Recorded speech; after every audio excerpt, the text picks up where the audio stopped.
So we are now here at the Yokis Farm.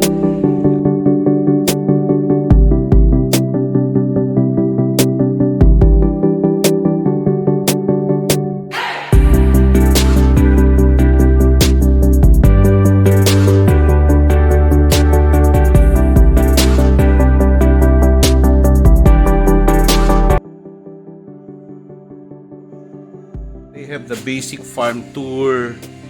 So meron silang hydroponic harvest, animal encounter, and the full package. So ang full package yan.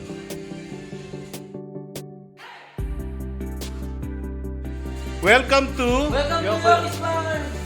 Here's the different areas to visit.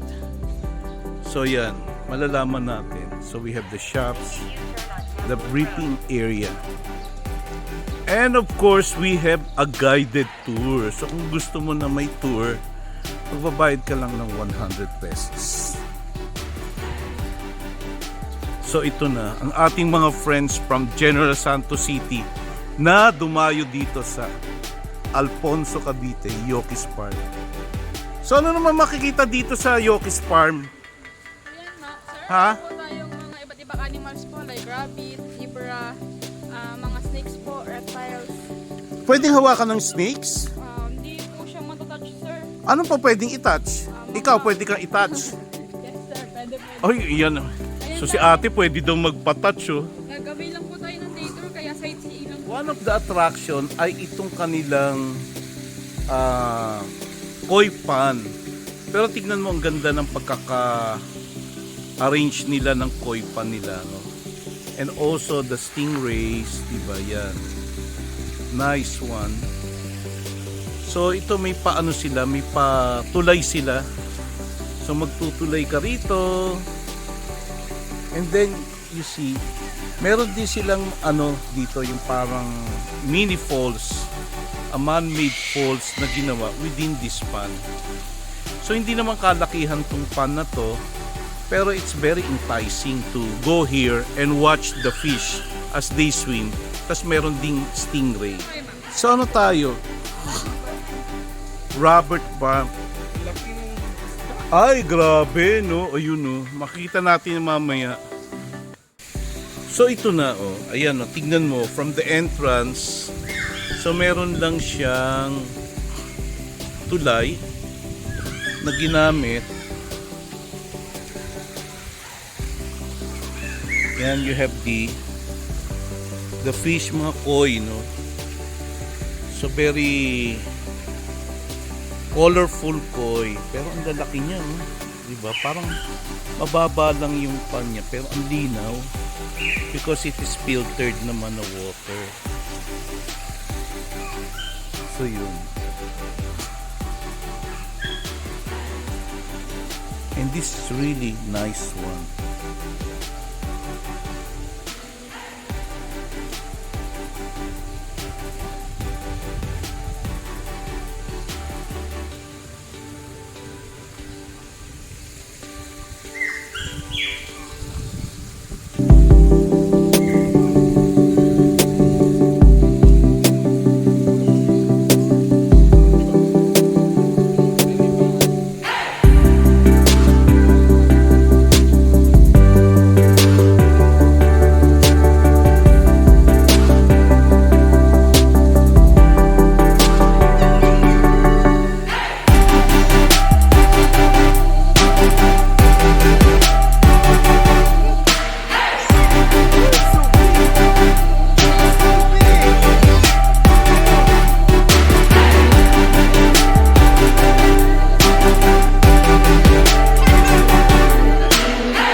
Stingray pala. This is the stingray. Look at that, oh.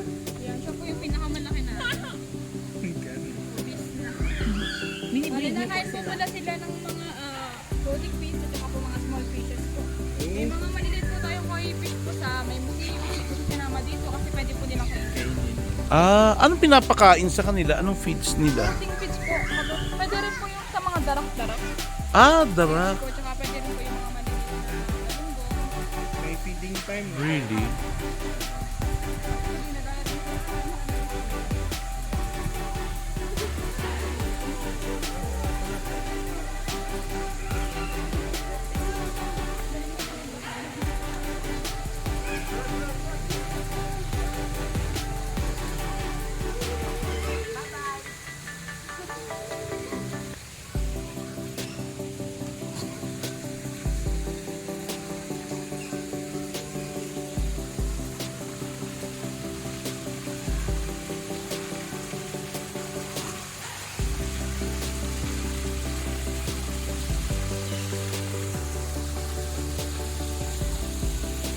Ang lalaki na ng silong.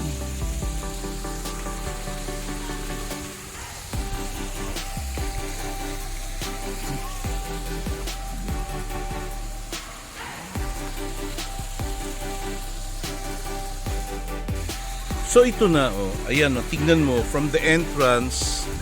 So meron lang siyang tulay na ginamit. Yan, you have the fish, mga koi, no? So very colorful koi. Pero ang lalaki niya, oh. Diba? Parang mababa lang yung pan niya. Pero ang linaw. Because it is filtered naman na water. So yun. And this is really nice one.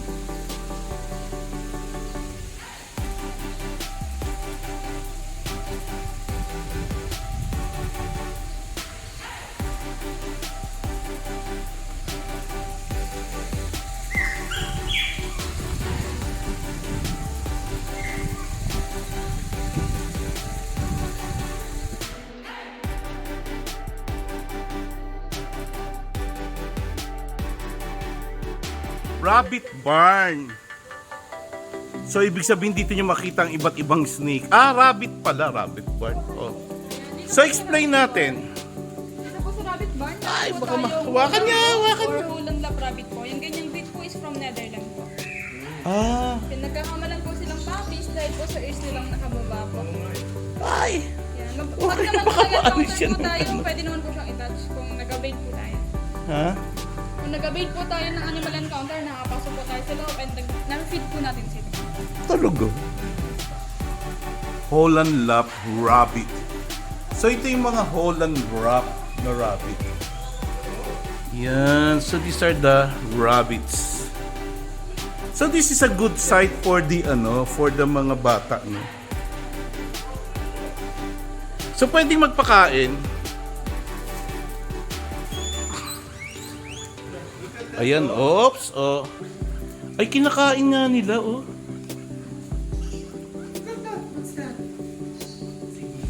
Ay, bigyan mo siya ng ganyan para makapagpakain, oh.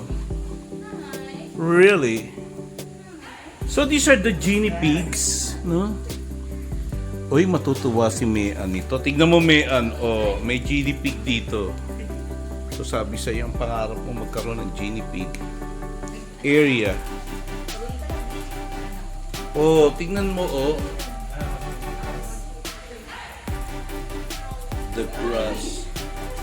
Mga guinea pigs siya. At explain mo nga, what are these guinea pigs? Anong? Ayan sir, may ano po kami dito. From Australia po siya. Oh, Lifespan niya po for 8 years po. ito, ano ba yung guinea pig din niya? Ayan hindi po sir. Rabbit po ay hindi lang po. Pero paglalagyan po yun ng mga guinea pig. This is the guinea pigs. Ito ba yung ginagamit sa ospital, mga guinea pig? Sa ospital, pang ano? Mga ano naman po yun, local. Ha? Mga local naman po yung mga ginagamit. Mura. So imported to. na guinea pig. Gaano sila ilan ang lifespan nila? 48 years? Akala ko 48 years. Yung pala, 4 to 8 years ang lifespan ng mga guinea pig na to.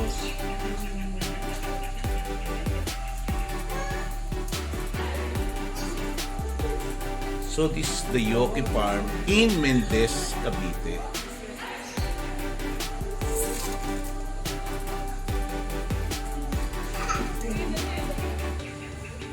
Oo nga, nakaano lang siya. No?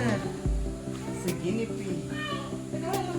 So ito naman ang mga bisita natin from General Santos City, mga touristing ano. Para lang pumunta rito, para bisitahin ano. Ano naman masasabi mo, Sir Francis, na nakapunta ka dito sa Yoki's Farm? Okay naman. Cute yung mga rabbit nila. A man of few words, but many money. Oh, ito naman. Ay, ang cute nitong rabbit na to, no? Kakaiba din itong rabbit, oh. Oo. Ang aso no? Oo, parang aso. Hi! Hello! Ibang ang klaseng rabbit to. From the ano to? From Australia din to? Ah, from Netherlands. So mga ano pala to? Mga Dutch. Animals po nasa dito is imported. Ah, talaga? Dutch ano siya, oh? Ah, rabbit din ba yan? Dutch rabbit. Anong ano niya? Anong pangalan nito? Anong breed?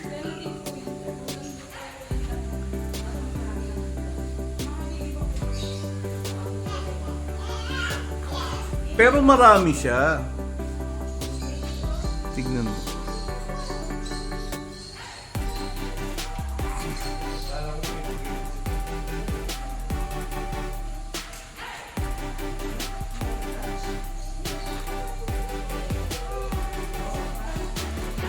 Bakit kakaunti lang sila ba dumada? Ilan ba ang per pence?